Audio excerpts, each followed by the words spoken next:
दोस्तों नमस्कार। कन्या राशि वाले मेरे मित्रों, आज के ज्योतिष के इस खास कार्यक्रम में आपका बहुत बहुत स्वागत है। हृदय से अभिनंदन है। दोस्तों हो जाइए तैयार, क्योंकि अब आपकी हर एक मनोकामना पूर्ण होने वाली है। अब आपका जीवन पूर्ण रूप से बदलने जा रहा है, और ऐसा हम इसलिए कह रहे हैं क्योंकि अब आपके ऊपर भगवान श्री हरि विष्णु की कृपा दृष्टि आ चुकी है। स्वयं भगवान श्री हरि विष्णु आपके जीवन से हर एक कष्ट को समाप्त करने आ रहे हैं। लेकिन इस बीच आपको कुछ बातों का ध्यान रखना आवश्यक रहेगा। पहली बात तो यह है कि आपको यह अवसर अच्छी तरह से पहचान लेना है और इसका पूरा लाभ लेना है। जी हाँ दोस्तों, दूसरी बात यह है कि भगवान जब किसी भक्त की जीवन को बदलना चाहते हैं तो स्वयं कभी नहीं आते हैं, वे किसी न किसी को माध्यम बनाकर भेजते हैं।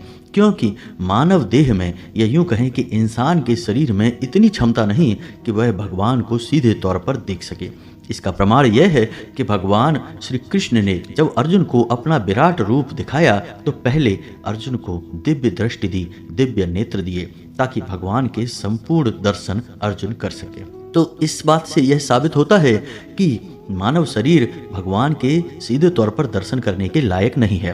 तो अब ऐसे में यदि भगवान किसी इंसान के जीवन को बदलना चाहते हैं तो वे सीधे तौर पर किसी के जीवन में नहीं आते, कुछ संकेत देते हैं और किसी को माध्यम बनाते हैं। तो अब ऐसे में बुद्धिमान इंसान इन संकेतों को अच्छी तरह से भांप लेता है, और जिस इंसान को भगवान ने माध्यम बनाया है उस इंसान को भी अच्छी तरह से पहचान लेता है, तभी तो उसका जीवन बदल जाता है। दोस्तों आपने अक्सर देखा होगा कि कुछ लोग ऐसे होते हैं जो जीवन पर्यंत कष्ट ही भोगते रहते हैं, परेशानियों से जूझते रहते हैं, और उनसे यदि पूछा जाए जीवन के विषय में तो उनके लिए जीवन एक नर्क के समान है। लेकिन इसी बीच कुछ लोग ऐसे भी होते हैं जो जीवन की शुरुआत में तो बहुत परेशानियों में घिरे रहते हैं, कष्ट में घिरे रहते हैं, लेकिन अचानक उनके जीवन में कुछ ऐसे बड़े बदलाव आ जाते हैं, या यूं कहें कि कुछ ऐसी ईश्वर की कृपा हो जाती है कि उनका जीवन बदल जाता है और समाज में ऐसे लोग आगे निकल जाते हैं। फिर लोग कहते हैं कि इसका भाग्य अच्छा था, यह ईश्वर की कृपा। तो दोस्तों अच्छे भाग्य को और ईश्वर की कृपा को पहचानने का कार्य किसका है? इसका कार्य भी तो आपका ही है। यदि आप आंखें बंद करके बैठे रहेंगे और बस जैसे तैसे अपना जीवन जीते रहेंगे, कुछ भी ज्ञान हासिल नहीं करेंगे, किसी की बातों को समझने का प्रयास नहीं करेंगे, धर्म को नहीं समझेंगे और अंधविश्वास की ओर जाएंगे, तो आपका जीवन कभी भी नहीं बदल पाएगा। क्योंकि आसपास के वातावरण को ना समझना और परिवेश को देखते हुए जीवन में बदलाव ना लाना ही जीवन में अंधकार का सबसे बड़ा कारण होता है। जी हाँ दोस्तों, तो आज का यह वीडियो आपके लिए बेहद ही खास है, क्योंकि इस वीडियो में हम आपको बताएंगे वे बड़े संकेत जो स्वयं भगवान श्री हरि विष्णु आपको देने जा रहे हैं, और आपके जीवन को बदलने के लिए किसे वे माध्यम बनाने वाले हैं। तो इस महत्वपूर्ण जानकारी को आपको पूर्ण रूप से देखना है और पूरी बातों को अच्छी तरह से समझकर अपने जीवन में उतार लेना है, तभी आपके जीवन में बदलाव आएगा। कुछ लोग अक्सर हमें कमेंट करके यह कहते हैं कि हमने आपके वीडियो अच्छी तरह से देख तो लिए, लेकिन हमारा जीवन बदला ही नहीं। तो दोस्तों हम केवल आपको ज्ञान देने का कार्य करते हैं, ज्ञान पर अमल करना और जीवन को बदलना यह तो आपके प्रयासों पर निर्भर करेगा। तो मेहनत तो आपको करनी ही पड़ेगी। यदि आप कोई प्रयास नहीं करेंगे तो जीवन केवल ज्ञान ले लेने से नहीं बदल जाता, प्रयासों के दम पर जीवन को बदला जाता है। यह बात आपको अच्छी तरह से समझनी होगी। तो आप वीडियो को अच्छी तरह से देखें, हर बात को समझने का प्रयास करें, और यदि आपके मन में कोई प्रश्न उठता है तो आप कमेंट करके हमसे प्रश्न पूछें। हम आपके प्रश्नों के जवाब देते हैं और आपको संतुष्ट करने का पूरा प्रयास करते हैं। तो चलिए दोस्तों आज के इस वीडियो को प्रारंभ करते हैं, लेकिन इससे पहले आपसे एक निवेदन है कि कमेंट में पूरे भक्ति भाव के साथ जय माँ भद्रकाली अवश्य लिखें। माता का सीधा प्रेम और आशीर्वाद आपको प्राप्त होगा। साथ ही साथ यदि चैनल पर पहली बार आए हैं तो चैनल को सब्सक्राइब करना ना भूलें, बेल आइकन को दबाना ना भूलें। हम आपके लिए ऐसे ही ज्ञानवर्धक वीडियो रोज लाते रहते हैं। दोस्तों वीडियो को आरंभ करें, लेकिन इससे पहले आपको एक कहानी सुनाते हैं, क्योंकि यह कहानी कहीं ना कहीं आपके जीवन से जुड़ी है और आपको बहुत बड़ी सीख देगी, या यूं कहें कि आपको सोचने पर मजबूर कर देगी, सतर्क बनाएगी। इसके बाद हम आपको बताएंगे कि भगवान विष्णु कैसे आपके जीवन को बदलने वाले हैं। तो दोस्तों, एक बार की बात है कि एक इंसान था जो हमेशा भगवान से शिकायतें करता रहता था कि उसे जीवन में कभी मौका नहीं देते। कभी अगर भगवान उसे मौका दें तो वह भी कुछ करके दिखा दे, अपने जीवन को बदल कर दिखा दे। तो एक दिन भगवान उससे तंग आ गए और उसके सपने में आकर उससे बोले कि हे मानव, तूने शिकायतें कर कर कर मेरा विशेष ध्यान अपनी ओर आकर्षित कर लिया है। अब मैं तुम्हें एक मौका देने जा रहा हूँ, और एक नहीं 3-3 मौके देने जा रहा हूँ।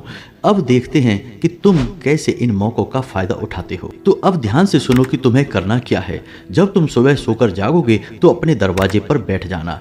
तुम्हारे जीवन में 3 मौके आएंगे और तीनों मौके बैल के रूप में आएंगे। तुम जिस भी बैल की पूंछ पकड़ लोगे वही तुम्हारे जीवन का मौका बन जाएगा कुछ कर दिखाने का, यानी कि वह मौका तुम्हारे जीवन में परिस्थिति का रूप ले लेगा। बैल परिस्थिति में बदल जाएगा। उम्मीद है आप समझ रहे होंगे। तो अब जैसा कि भगवान ने उस इंसान से सपने में कहा था वैसा ही उसने किया। वह सुबह सोकर जागा और नहा धोकर अपने दरवाजे पर बैठ गया और मौका आने का इंतजार करने लगा। तो उसने देखा कि उसके गली के कोने से एक बैल चला आ रहा है। उसने सोचा कि यह मौका है जो भगवान ने भेजा है और इस मौके का उसे पूरा लाभ लेना है। जब वह बैल उसके नजदीक आया तो उसने सोचा कि यह तो बहुत कमजोर है, दूसरा मौका और आने वाला है, उसकी पूंछ पकड़ते हैं, इसे जाने देते हैं। उसने वैसा ही किया। थोड़ी देर बाद एक और बैल उसके सामने से गुजरा। तो जब उसने उस बैल को देखा तो उसे भी देखने के बाद वह संतुष्ट नहीं हुआ और उसने सोचा कि यह भी कुछ कमजोर सा है, यानी यह मौका भी कमजोर है। अगला मौका और आएगा, उसी की पूंछ पकड़ते हैं और जीवन को बदलते हैं। तो अब उसके जीवन में तीसरा मौका भगवान के द्वारा आने वाला था। उसका वह इंतजार कर रहा था। तभी उसने देखा कि उसके गली के कोने पर एक बहुत ही ताकतवर बैल प्रकट हुआ। वह बहुत खुश हुआ। इंसान ने सोचा कि अब यह बड़ा मौका है और अब वह इसी की पूंछ पकड़कर आगे बढ़ेगा, यानी कि इस मौके को वह अच्छी तरह से लपक लेगा। तो वह तैयार हो गया और बहुत खुश भी था कि कितना सुंदर, कितना बड़ा मौका उसे जीवन में मिलने वाला है भगवान के द्वारा। तो जब वह बैल उसके सामने से गुजरा तो वह इंसान यह देखकर बुरी तरह से सन्न रह गया या चौंक गया कि उस बैल की तो पूंछ ही नहीं है, अब उसे क्या पकड़ना है, यानी कि यह मौका भी उसके हाथ से निकल गया। तो आपने देखा कि उस इंसान ने भगवान के द्वारा दिए गए 2 मौकों को छोड़ दिया और तीसरा मौका ऐसा था कि जिसका वह लाभ चाहकर भी ले नहीं सकता था। तो अब वह इंसान फिर से भगवान से रुष्ट हो गया और फिर से शिकायतें करने लगा। तो अगले दिन भगवान उसके सपने में फिर से प्रकट हुए और उससे बोले कि मैंने तुझे 3-3 मौके दिए, तूने एक का भी लाभ नहीं ले पाया। वह इंसान बोला कि आपने इतने कमजोर मौके दिए और जब अच्छा ताकतवर मौका आया तो उसकी पूंछ ही नहीं थी। तो भगवान मुस्कुराए और बोले कि हे मूर्ख मानव, मौका कभी कमजोर नहीं होता, मौका कभी छोटा नहीं होता। मौका तो एक मौका होता है और जो भी मौका पहले आ जाए उसी को पकड़कर आगे बढ़ जाना चाहिए, क्योंकि जीवन में मौके बहुत ही कम प्राप्त होते हैं जो जीवन को बदलने की क्षमता रखते हैं। इस कहानी से आपको क्या सीख मिलती है? दोस्तों, जब भगवान आपको मौके देते हैं, आपके जीवन को बदलना चाहते हैं, तो आपको भगवान के मन की बातें समझनी होंगी, संकेतों को पहचानना होगा, तभी आपका जीवन बदल पाएगा। यदि आपने उन संकेतों को नज़रअंदाज किया या लापरवाही दिखाई या फिर फिजूल की बातों को अपने दिमाग में लेकर आए और सोचा कि कोई बात नहीं है, बाद में देखेंगे, तो फिर सुनहरा मौका निकल जाएगा और आप सिर्फ हाथ मलते रह जाएंगे। तो हमारा इस कहानी को आपको सुनाने का मकसद केवल इतना था कि हम जो संकेत आपको बताने जा रहे हैं वो आपको बहुत आवश्यक है पहचानना। यदि आप उन्हें नहीं पहचान पाए तो फिर आपका जीवन कैसे बदलेगा, आप खुद ही विचार करिए। तो चलिए दोस्तों, आपको बताते हैं कि कौन से हैं वो संकेत। तो दोस्तों, पहला संकेत यह रहेगा कि आपके मन में ईश्वर के प्रति आस्था और विश्वास जागने लगेगा। जी हाँ दोस्तों, वैसे तो आप धार्मिक प्रवृत्ति के इंसान हैं, लेकिन आपके जीवन में पूजा पाठ को लेकर और धर्म को लेकर नियमबद्धता नहीं है और थोड़ा बहुत मन में शक भी रहता है। लेकिन अब ऐसा होगा कि आपके मन में ईश्वर के प्रति गहरी आस्था जागने लगेगी और आपका मन करने लगेगा कि आप भगवान के दरबार में जाएं, मंदिर में जाएं और ईश्वर के दर्शन करें। वहीं आपको मानसिक शांति प्राप्त होगी। दूसरा संकेत यह है कि आपकी आंख अचानक ब्रह्म मुहूर्त में खुलने लगेगी और आपका मन शांत रहने लगेगा। जी हाँ दोस्तों, दोनों बातें एक दूसरे से जुड़ी हुई हैं, क्योंकि आपका ब्रह्म मुहूर्त में जागना ईश्वर का आपके ऊपर ध्यान देना है और संकेत है कि ब्रह्म मुहूर्त में जागो और ईश्वर का ध्यान करो। दूसरा, आपके मन की शांति भी इस बात का संकेत है कि ईश्वर अब आपके जीवन में प्रवेश कर चुके हैं। इसी वजह से आपको अब किसी भी बात का भय नहीं है, भविष्य को लेकर चिंताएं नहीं है, कोई भी मानसिक पीड़ा नहीं है। इसी बीच यदि आपके जीवन में कोई परेशानी उत्पन्न भी होती है तो आपको अनजाना सा विश्वास यानी कि अंदर ही अंदर कहीं ना कहीं इस बात पर भरोसा होता है कि सब कुछ ठीक हो जाएगा। बेशक परेशानी अभी है लेकिन जल्दी ही सब कुछ समाप्त होने वाला है और आपका जीवन अच्छा होने वाला है। तीसरा, कि आपके बिगड़े हुए काम भी बनना शुरू हो जाएंगे। जी हाँ दोस्तों, जहाँ पहले आपके कार्यों में बहुत रुकावटें आया करती थीं, अब ऐसा होगा कि आपके कार्य बिना रुकावट के होने लगेंगे और जो पहले से रुके पड़े कार्य थे वे भी धीरे धीरे गतिमान हो जाएंगे और उनमें भी कुछ न कुछ सुधार होने लगेगा, बदलाव आने लगेगा। चौथा संकेत यह है दोस्तों कि आपके आसपास जो नकारात्मक लोग हैं वे अपने आप आपसे दूर जाने लगेंगे। जी हाँ दोस्तों, ऐसे लोग जो आपको हानि पहुंचाना चाहते हैं, आपका शोषण करते हैं, मानसिक और भावनात्मक चोट पहुंचाते हैं, वे धीरे धीरे अपने आप आपसे दूर होने लगेंगे। ऐसा इसलिए होगा कि आपके अंदर जो ईश्वर की ऊर्जा वास कर रही है वह प्रबल होने लगेगी और नकारात्मक ऊर्जा वाले लोग या नकारात्मक शक्तियां आपसे अपने आप दूर जाने लगेंगी। पांचवा संकेत और सबसे खास संकेत वह यह है कि आपको अचानक धन लाभ होगा। आपको अचानक कहीं ना कहीं से किसी न किसी प्रकार से धन लाभ अवश्य होगा। छठा संकेत कि आपके जीवन में जो एक बहुत बड़ी समस्या है यानी कि कोई एक बहुत बड़ी परेशानी है जिसका समाधान आपको दिखाई नहीं पड़ रहा है, उस परेशानी से मुक्ति दिलाने के लिए कोई एक इंसान आपके जीवन में माध्यम बनेगा और आपको परेशानी से मुक्त करवाने में मदद करेगा। और सातवां संकेत कि आपकी प्रकृति में यानी ईश्वरीय वातावरण में, शांतिपूर्ण वातावरण में रुचि बढ़ने लगेगी। जब भी आप प्रकृति के नज़दीक होंगे, जैसे पेड़ पौधों के नज़दीक होंगे, फूल पत्तियों के नज़दीक होंगे, जीव जंतुओं के नज़दीक होंगे, तो आपको एक अजीब सी मानसिक शांति का एहसास होगा। और अगला संकेत कि आपको नींद अच्छी आने लगेगी। जी हाँ दोस्तों, जहाँ पहले आपको नींद लेने में समस्याएं होती थी, मन में बेचैनी सी रहती थी, अब आपका मन शांत होने लगेगा और आपको समय से नींद आने लगेगी और अच्छी नींद आया करेगी। इससे आपके कार्यों की क्षमता बढ़ेगी और आपकी मानसिक शक्ति भी बढ़ेगी। अब इन संकेतों में से यदि 2-4 संकेत भी आपको दिखाई देते हैं तो आप समझ जाएं कि भगवान श्री हरि विष्णु स्वयं आपके जीवन को बदलना चाहते हैं। अब ऐसे में आपको करना क्या है और क्यों भगवान श्री हरि विष्णु आपके जीवन को बदलना चाहते हैं? तो दोस्तों, हम आपको बता दें कि आपने स्वयं ज्ञान अर्जित करके अपने पितरों को प्रसन्न करने का पूर्ण प्रयास किया है और इस प्रयास से न केवल आपके पितर आपसे प्रसन्न हुए हैं बल्कि भगवान श्री हरि विष्णु भी आपसे प्रसन्न हुए हैं, क्योंकि पितरों के पालनहार स्वयं भगवान श्री हरि विष्णु ही हैं और उन्होंने ही पितरों को 15 दिन का यह एक पखवाड़ा दिया है जिसमें कि वे भूलोक का पालन करते हैं और अपने वंशजों पर नजर रखते हैं। इसे पितृपक्ष कहते हैं। तो आपके इस सेवा भाव से भगवान श्री हरि विष्णु बहुत प्रसन्न हुए हैं और वे अब आपकी मदद करना चाहते हैं। तो यदि आपको इन संकेतों में से कुछ संकेत भी प्राप्त होते हैं तो आप सतर्क हो जाइए और कुछ ऐसे कार्य करना शुरू करिए जिससे कि भगवान जल्द से जल्द आपको संकट मुक्त करें, परेशानियों से मुक्त करें। तो क्या करना है? सबसे पहला कार्य आपको यह करना है कि भूले से भी किसी महिला का अपमान नहीं करना है।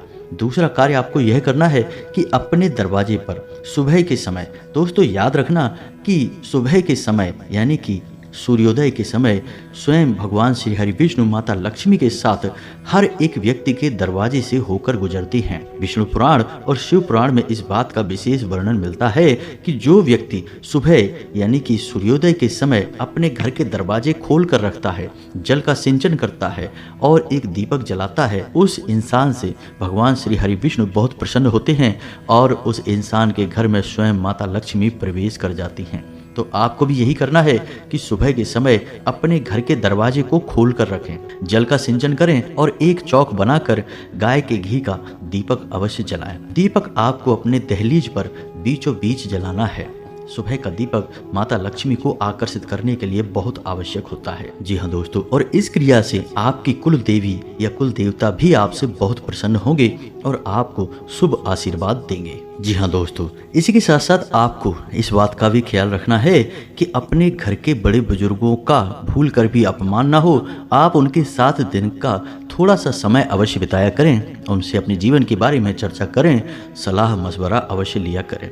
इन सब कार्यों को करने से भगवान श्री हरि विष्णु बहुत प्रसन्न होते हैं और आपका हाथ पकड़ लेते हैं, आपके जीवन में बदलाव लेकर आते हैं। अब इन सब बातों के बीच आपको हम यह भी बता दें कि पितृपक्ष के अंत में आपके जीवन में एक बहुत खतरनाक, बहुत भयानक योग भी बन रहा है। ग्रहों की ऐसी दशा बन रही है जिसमें कि मंगल और राहु की युति आपको नुकसान पहुंचाने का पूरा कार्य करेगी। तो आपको हम यह भी सलाह दे दें कि आप नित्य हनुमान चालीसा का पाठ भी अवश्य किया करें, क्योंकि मंगल और राहु के दुष्परिणामों को शांत करने का कार्य हनुमान जी के पास है। और हनुमान जी की जो पूजा आराधना करते हैं उन्हें कभी भी मंगल की कोई परेशानी नहीं होती है और राहु भी परेशान नहीं करता है। तो आपको यह कार्य नित्य करना है, रोज करना है, तो ग्रहों की शक्ति कमजोर पड़ जाएगी और दुष्परिणाम आपके जीवन में या तो आएंगे ही नहीं, और आएंगे भी तो बहुत कम दिखाई देंगे, हल्के दिखाई देंगे। दुष्परिणाम कुछ इस प्रकार होंगे कि आपको क्रोध बहुत आएगा, आपकी मानसिकता दूषित होने लगेगी और गलत कार्यों के जैसे कि नशा, जुआ, शराब, वेश्यावृत्ति आदि गलत कार्यों की तरफ आपका रुझान बढ़ने लगेगा। यह राहु की वजह से होगा। तो आपको इन सब चीज़ों से बचने की आवश्यकता है। भक्ति के मार्ग को पकड़ना है, भगवान की शरण में जाना है और जितना हो सके उतना सकारात्मक रहने की कोशिश करना है और भूल कर भी नकारात्मक लोगों की संगत आपको नहीं पकड़नी है, क्योंकि आप जितने नकारात्मक लोगों के बीच जाएंगे उतना ही आपका पतन हो जाएगा। तो ये तो थी जानकारी कि कैसे भगवान श्री हरि विष्णु आपके जीवन को बदलने वाले हैं। इसमें आपको मेहनत करनी बहुत आवश्यक है। सुबह के समय की जाने वाली क्रिया आप नित्य किया करें और हमेशा करते रहें। आप अपने घर की महिलाओं को इस बात के लिए प्रेरित करें कि रोज सुबह यानी सूर्योदय के समय दरवाजे पर जल का सिंचन कर दीपक अवश्य जलाएं। इससे हमेशा भगवान श्री हरि विष्णु और माता लक्ष्मी की कृपा प्राप्त होती रहती है। आपके घर में कभी कोई परेशानी आएगी नहीं, इस बात का हम दावा करते हैं। जी हाँ दोस्तों, तो उम्मीद है कि वीडियो में बताई जानकारी आपको समझ में आई होगी। यदि आपके मन में कोई प्रश्न है तो आप कमेंट करके पूछें, हम आपके प्रश्नों के जवाब देने की पूरी कोशिश करेंगे। इसी के साथ साथ आज के इस वीडियो को विराम देते हैं। कमेंट में पूरे भक्ति भाव के साथ जय माँ भद्रकाली लिखना ना भूलें, ओम नमो नारायण लिखना ना भूलें। माँ भद्रकाली और भगवान श्री हरि विष्णु का आपको सीधा प्रेम और आशीर्वाद प्राप्त होगा। मिलते हैं अगले ज्ञानवर्धक वीडियो में, तब तक के लिए धन्यवाद।